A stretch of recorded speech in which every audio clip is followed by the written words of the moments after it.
do a section on translating functions.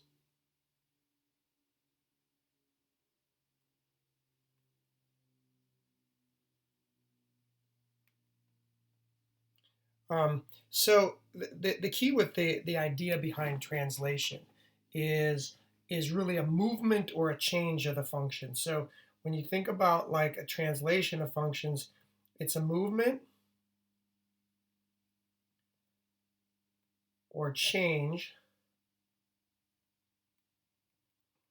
of what we would call the parent function.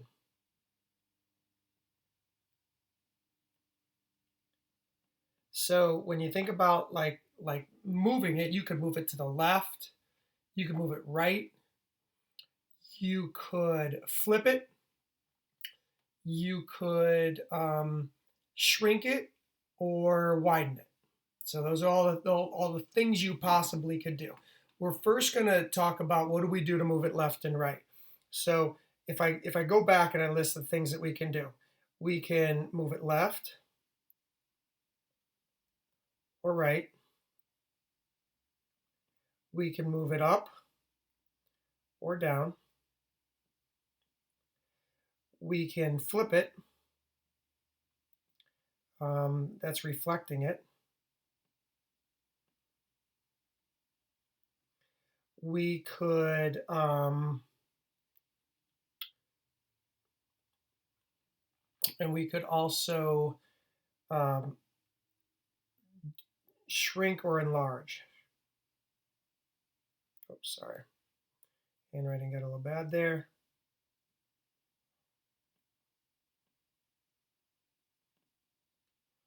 That's really called a dilation. Okay, so that's really called a dilation. So in this first video, we're going to talk about how do you move a graph from the left and right, or up or down, and then we'll do another one, and then later on in this lesson of moving it up or down. But we first got to kind of talk about what the parent functions look like. So when you think about like parent, the word parent, it means, like we are, whether you like it or not, you look like your mom or dad on some level, and you have some of their mannerisms. And so that's what the parent is. The translations or transformations, we're moving the parent function. So we're going to have a couple different parent functions that we got to look at. We got to look at the function y equals x squared. Hopefully you know that the function y equals x squared is generally going to look like that.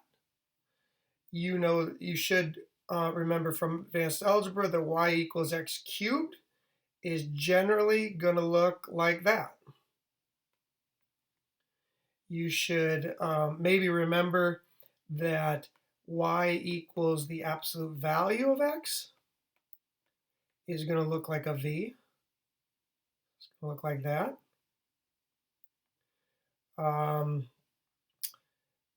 You maybe should remember that y equals the square root of x. Y equals the square root of x is going to look like that. Y equals the cube root of x is going to look like this. And the final one, y equals 2 to the x, that's an exponential function, and that one is going to look like this. So those are the general parent functions that we're going to work with in today's lesson. What you can do with all of those is you can add or subtract a number in a certain place with the x, and we can add or subtract a number on the outside and change the x as well. So what I want to think about is I want you to think about like all of these are sum functions, and I'm actually going to replace all of these with this function f of x. So we're going to say that all of these are some function f of x. So The idea behind that is then I can generically talk about how do you start changing functions, because it doesn't matter what they are, they're all going to be adjusted the exact same way. So let's first start with up and down. When we change a function up or down, what we're really doing is we're taking the function and we're either adding or subtracting some number. Okay, we're adding or subtracting some number. That adding is going to move the function up, subtracting is going to move the function down. So for example, if I said, okay, graph y equals x squared plus 2, the idea behind that is if we think about like the original parent function, the parent function kind of goes like this, up like this. So if that's the parent function, what the plus 2 does is it takes that function and it just moves it up 2 units. So it moves it up to here, and then it looks exactly the same. It just moves it up. It doesn't widen it any, it doesn't shrink it or narrow it, just moves it up. So it just slides it up. If we wanted to move it down, we'd subtract a value. But it's still going to look like that parent function. That number on that outside really just moves that value up or down. We could call it, instead of just a number, let's make it some value k. So just k. And just know that k is just a number. Okay, so we're going to move it up or down with some value k. But it's still going to look like the parent function. Okay. We could move a function left or right.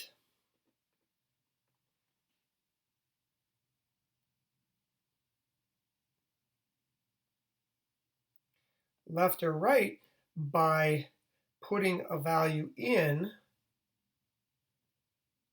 with the value x. Now this gets a little bit more difficult.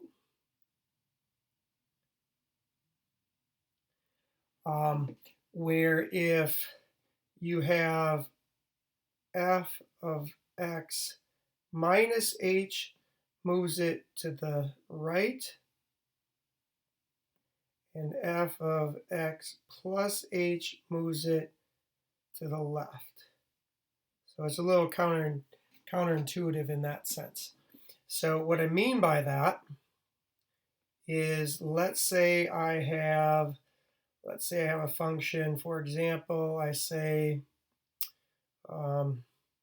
graph y equals the square root of x minus 3. What that's going to do is, this is a square root function moved 3 units to the right. Just going to move it 3 units to the right. So when you think about like what a square root function looks like, the normal square root function, unchanged, let me do a better job with that, looks something like that. That's the normal square root function. Starts here, goes through this point. But our function, because we've moved it 3 units to the right, is the exact same looking function, but it's moved over 3 units.